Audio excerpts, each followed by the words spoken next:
Hello উচ্চ মাধ্যমিক ছাত্রছাত্রীরা, যাদের রাষ্ট্রবিজ্ঞান আছে অবশ্যই তোমরা দেখে নাও। তোমাদের টেস্ট পরীক্ষা, ফাইনাল পরীক্ষা দুটোর জন্য গুরুত্বপূর্ণ এমসিকিউ এসিকিউ তোমাদের অষ্টম অধ্যায়ের এই প্রশ্নগুলো তোমরা খুবই ভালো করে পড়ে যাবে। দেখো তাহলে প্রথম প্রশ্ন হলো কি, ভারতের রাজ্যসভার সদস্য সংখ্যা কত? 250। এটা খুবই গুরুত্বপূর্ণ। ভারতের লোকসভার মোট সদস্য সংখ্যা কত? 552। লোকসভার অধ্যক্ষ নির্বাচিত হন কিভাবে? লোকসভার সদস্য দ্বারা। রাজ্যসভার সভাপতিত্ব করেন কে? উপরাষ্ট্রপতি। পরের প্রশ্ন, পার্লামেন্ট বা সংসদে যৌথ অধিবেশনে সভাপতিত্ব করেন কে? এটা স্পিকার।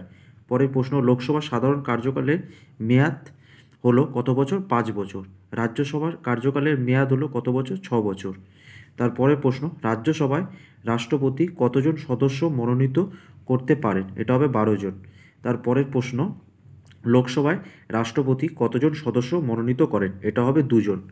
তারপরের প্রশ্ন, কেন্দ্রীয় মন্ত্রিসভা দায়িত্বশীল থাকে কার কাছে? লোকসভার কাছে। পরের প্রশ্ন, অর্থ বিল প্রথম উত্থাপিত হয় কোথায়? লোকসভায়। পরের প্রশ্ন, পশ্চিমবঙ্গের বিধানসভায় নির্বাচিত সদস্য সংখ্যা কত? 294। ভারতীয় পার্লামেন্টের নিম্নকক্ষ হল কি? লোকসভা।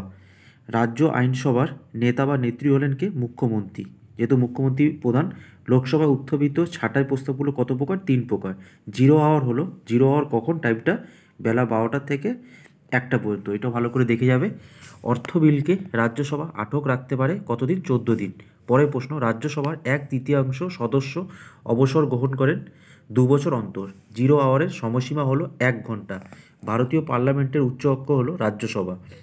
অধ্যক্ষ সমগ্র কক্ষের মর্যাদা ও স্বাধীনতার প্রতিভূ। এটা কে বলেছেন? জওহরলাল নেহরু। মুলতবি প্রস্তাব আনা হয় অধ্যক্ষের অনুমতি ক্রমে। পরের প্রশ্ন, দৃষ্টি আকর্ষণী প্রস্তাবকে নির্ভেজাল একটি ভারতীয় উদ্ভাবন বলেছেন কে? সুভাষ কাশ্য। ভারতীয় সংসদে এক্সট্রা রেগুলার হলো জিরো আওয়ার। ভারতীয় কেন্দ্রীয় আইনসভার ড্যাশ অংশ? 3টি অংশ। অর্থ বিল সম্পর্কে চূড়ান্ত সিদ্ধান্ত নেন কে? স্পিকার বা অধ্যক্ষ। রাজ্যসভার সদস্য হতে গেলে প্রার্থীর বয়স কমপক্ষে হতে হবে 30 বছর। সংবিধানে আইন প্রণয়ন সংক্রান্ত বিষয়গুলি কটি তালিকাভুক্ত? 3টি। শিক্ষা বিষয়টি কোন তালিকা অন্তর্ভুক্ত? যুগ্ম তালিকা। কারণ আমাদের 3টে তালিকা আছে, একটা কেন্দ্র, একটা রাজ্য, একটা হলো যুগ্ম, মানে কেন্দ্র রাজ্য দুজনই নেয়। এটা হবে যুগ্ম তালিকা। পরের প্রশ্ন, বছরে কমপক্ষে কবার রাজ্য বিধানসভা অধিবেশন আহ্বান করতে হয়? 2বার। কত নং ধারা অনুসারে ভারতীয় আইনসভা গঠিত হয়েছে? 79 নং ধারা। লোকসভায় পদপ্রার্থী কমপক্ষে কত বছর বয়স হতে হয়? 25 বছর। কেন্দ্র তালিকাভুক্ত বিষয়ের সংখ্যা হলো কত? 100। যুগ্ম তালিকাভুক্ত বিষয়ের সংখ্যা কত? 52। আর রাজ্য তালিকাভুক্ত বিষয়ের সংখ্যা কত? 61টি। আশা করি বুঝতে পারছো, প্রশ্নগুলো ভালো করে পড়ে যাবে। তারপরে প্রশ্ন, অনাস্থা প্রস্তাব আনা হয় সমগ্র মন্ত্রিসভার বিরুদ্ধে। এবার এসিকিউ আলোচনা করি। ভারতীয় পার্লামেন্ট বা সংসদ কাদের নিয়ে গঠিত? রাষ্ট্রপতি, লোকসভা ও রাজ্যসভা নিয়ে গঠিত হয়। ভারতীয় পার্লামেন্টের একটি কাজ উল্লেখ করো। এটা হবে ভারতীয় পার্লামেন্টের অন্যতম একটি কাজ হলো কেন্দ্রীয় ও রাজ্য তালিকাভুক্ত বিষয় আইন প্রণয়ন করা। জিরো আওয়ার কি? পার্লামেন্ট এবং রাজ্য আইনসভার অধিবেশনে প্রথম পর্বে বেসরকারি কার্যকলাপের সমাপ্তি এবং দ্বিতীয় পর্বে সরকারি কর্মসূচির সূচনা, এই দুটি পর্বের মধ্যবর্তী সময়কে জিরো আওয়ার বলা হয়। সংসদের রীতি অনুযায়ী এই পর্বের জন্য কোনো সময় নির্দিষ্ট থাকে না, কিন্তু এই সময় গুরুত্বপূর্ণ সংসদে কিছু কাজকর্ম পরিচালিত হয়। ছাঁটাই প্রস্তাব ক প্রকার কী কী? এটাও খুবই গুরুত্বপূর্ণ। 3 প্রকার। একটা হলো প্রতীকী ছাঁটাই, একটা হলো নীতিগত ছাঁটাই, একটা হলো ব্যয় সম্পর্কিত ছাঁটাই প্রস্তাব। ভারতীয় সংবিধানে কটি তালিকা রয়েছে? 3টি তালিকা আছে। কী কী? একটা হলো কেন্দ্র তালিকা, একটা হলো রাজ্য তালিকা, আর একটা হলো যুগ্ম তালিকা। পরের প্রশ্ন, যৌথ দায়িত্বশীলতা কি?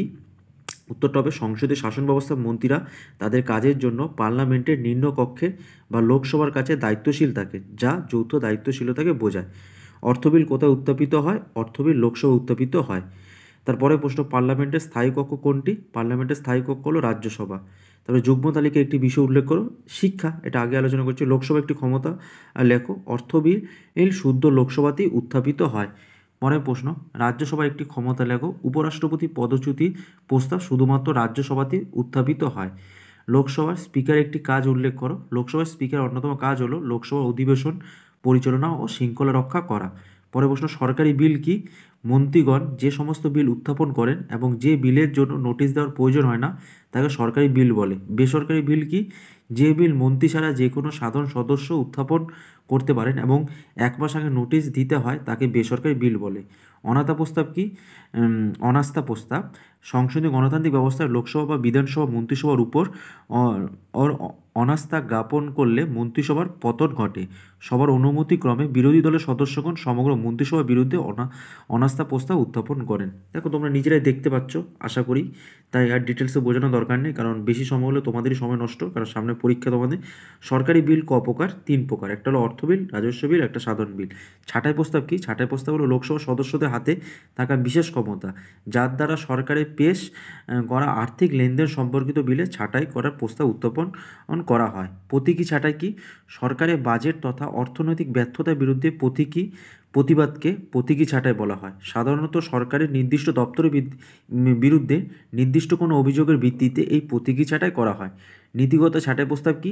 নীতিগতভাবে ব্যয় বরাদ্দকে অনুমোদন না দিয়ে অর্থাৎ সরকারের দাবির বিরুদ্ধাচরণ করে নামমাত্র 1 টাকা বরাদ্দ ছাঁটাই করার প্রস্তাবকে নীতিগত ছাঁটাই বলা হয়। মুলতবি প্রস্তাব কি? বিধানসভার অধিবেশন চলাকালীন জরুরি ও সুনির্দিষ্ট এমন কিছু বিষয় যেগুলি দেশ ও জাতির বিষয় বিপন্ন হওয়ার আশঙ্কা থাকে, সেক্ষেত্রে মুলতবি প্রস্তাবের মাধ্যমে সংশ্লিষ্ট বিষয়টি বিধানসভায় আলোচনা অন্তর্ভুক্ত করা হয়। তারপরে প্রশ্ন, দৃষ্টি আকর্ষণীয় প্রস্তাব কি? সংসদীয় শাসন ব্যবস্থায় দৃষ্টি আকর্ষণীয় প্রস্তাবের মাধ্যমে জনস্বার্থ সম্পর্কিত ও গুরুত্বপূর্ণ জরুরি বিষয়ে বিভিন্ন দিক নিয়ে সরকারের প্রতি দৃষ্টি আকর্ষণের সুযোগ থাকে। রাজ্য আইনসভা একটি ক্ষমতা উল্লেখ করো। শাসন বিভাগকে গঠন ও নিয়ন্ত্রণ করা। তারপরে প্রশ্ন, রাজ্য বিধানসভা স্পিকার একটি কাজ উল্লেখ করো। বিধানসভা সভাপতিত্ব করা এবং বিশেষ ক্ষেত্রে নির্ণায়ক ভোট দান। পরের প্রশ্ন, পশ্চিমবঙ্গের বিধানসভা সদস্য সংখ্যা কত? 294। লোকসভা সদস্য সংখ্যা কত? 552। লোকসভার স্পিকারকে কারা নির্বাচিত করেন? ভারতীয় সংবিধানের 93 নং ধারা অনুযায়ী নির্বাচনের পর নবগঠিত লোকসভা সদস্যগণ নিজেদের মধ্যে থেকে একজনকে স্পিকার পদে নির্বাচিত করেন। রাজ্যসভার সর্বাধিক সদস্য সংখ্যা কত? 250।